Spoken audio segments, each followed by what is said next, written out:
Vamos a comenzar hablando de los flip-flop. El flip-flop es el nombre común que se le da a los dispositivos de dos estados, que sirven como memoria básica para las operaciones de lógica secuencial. Los flip-flop son ampliamente usados para el almacenamiento y transferencia de datos digitales y se usan normalmente en unidades llamadas registros para el almacenamiento de datos numéricos binarios. Hablaremos de los tipos de flip-flops.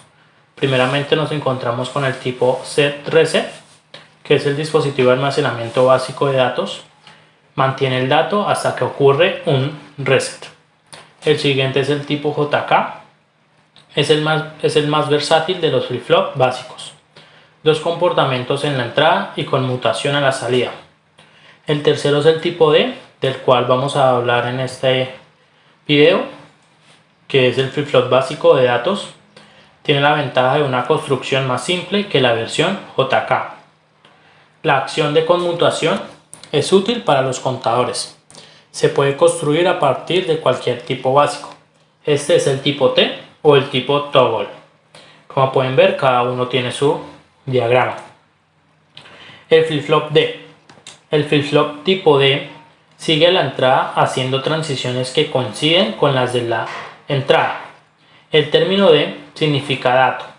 Este flip-flop almacena el valor que está en la línea de datos. Se puede considerar como una celda básica de memoria. Un flip-flop D se puede hacer con un flip-flop set reset, uniendo la salida set estado alto con la salida reset estado bajo a través de un inversor. El resultado se puede sincronizar. Vamos a decir que es un flip-flop set reset, ya que lo mencionamos anteriormente. El flip-flop de tipo set reset se activa set a un estado de alto en el lado Q por medio de una señal de set y se mantiene en ese valor hasta que se desactiva a una señal baja por medio de una entrada en el lado de reset. Esto se puede implementar como el latch de puerta NAND o el latch de puerta NOR, y también como versión con pulso de clock sincronizado. El flip-flop D a partir de un latch NAND. La salida Q seguirá a la entrada D tanto tiempo como esté habilitado el flip-flop. Como podemos ver, se está el diagrama del circuito del flip-flop D a partir de un latch NAND con D como entrada y sus NAND correspondientes. La salida, flip-flop D sincronizado. El flip-flop D intenta seguir a la entrada D, pero no puede hacer la transición requerida a menos que esté habilitado por el clock, pulso de sincronismo. Nótese que si el clock es low, está bajo, cuando ocurre una transición en D, la transición correspondiente en Q ocurre a la siguiente transición alta del clock. Como podemos ver, también acá está el diagrama del tipo D, añadiéndole el clock. Aquí se ve un diagrama de las salidas con este sincronizado, que vemos el D, el clock y la salida Q.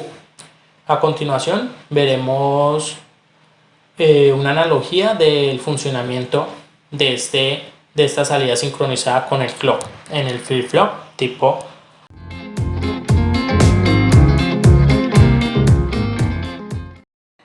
En esta ocasión vamos a hablar de la compuerta flip-flop tipo D. Aquí vemos el diagrama que tiene esta compuerta y tenemos una entrada D, un reloj o abreviadamente CLK y las dos salidas típicas de los flip-flop, la salida Q y la salida Q negativa. En esta oportunidad vamos a hacer una analogía con un puente. Tenemos la entrada y el puente, que en esta ocasión está abierto, por ende no va a poder salir el dato que ingresemos. Y aparte tenemos la señal del reloj, que es la que controla este puente. Para que el dato que tenemos en la entrada D pueda pasar a la salida Q, ese puente que tenemos como analogía debe estar abajo. Y para esto vamos a ver esta pequeña animación de la cobertura flip-flop tipo D. Cuando energizamos el reloj, la salida Q se pone inmediatamente en 0 y obviamente la salida Q negada se va a poner en 1, porque si ambas son 0 no se va a estar cumpliendo la salida Q, o sea la salida Q negada. Y en las entradas voy a poner en el reloj un 0 y en la entrada D un 1. La D refleja una entrada de datos. ¿Qué quiere decir esto que estoy mostrando ahora? Quiere decir que el circuito totalmente está en reposo. Eso quiere decir que el puente está arriba, entonces ese dato no va a poder pasar porque el reloj se encuentra en 0. Ese reloj se activa con un pulso positivo, es decir, cuando paso de 0 a 1. Ahí el puente va a bajar y el dato puede pasar a la salida Q. Si se tiene esta configuración, los datos quedarían en reposo, o se puede decir en memoria, en 0 y 1. Entonces el 1 va a hacer su recorrido, pero va a quedar ahí, no va a poder pasar. Y va a ser así hasta que se cambie la configuración, hasta que yo ponga el reloj en 1. Ahora vamos a ver.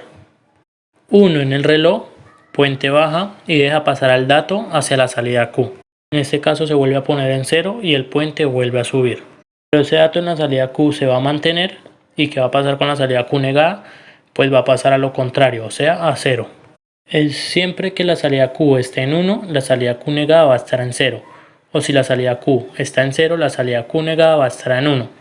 En esta configuración el circuito se encuentra en memoria. Si ponemos ahora un 0 en la entrada D, no va a pasar nada hasta que se vea un cambio en el reloj. Vamos a ver, el 0 llega hasta ahí, no puede pasar porque el reloj no ha dado la señal al puente para que baje, no se ha activado el circuito. En cuanto yo haga un 1, el puente baja y el 0 puede pasar a la salida Q.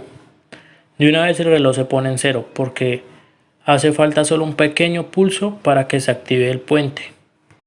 No importa si el pulso es muy pequeño o muy grande, se va a activar en este caso el puente y va a poder pasar los datos que tengamos en la entrada D hacia la salida Q. Recordemos que siempre que la salida Q esté en 0, la salida Q negada va a estar en 1 o de forma contraria.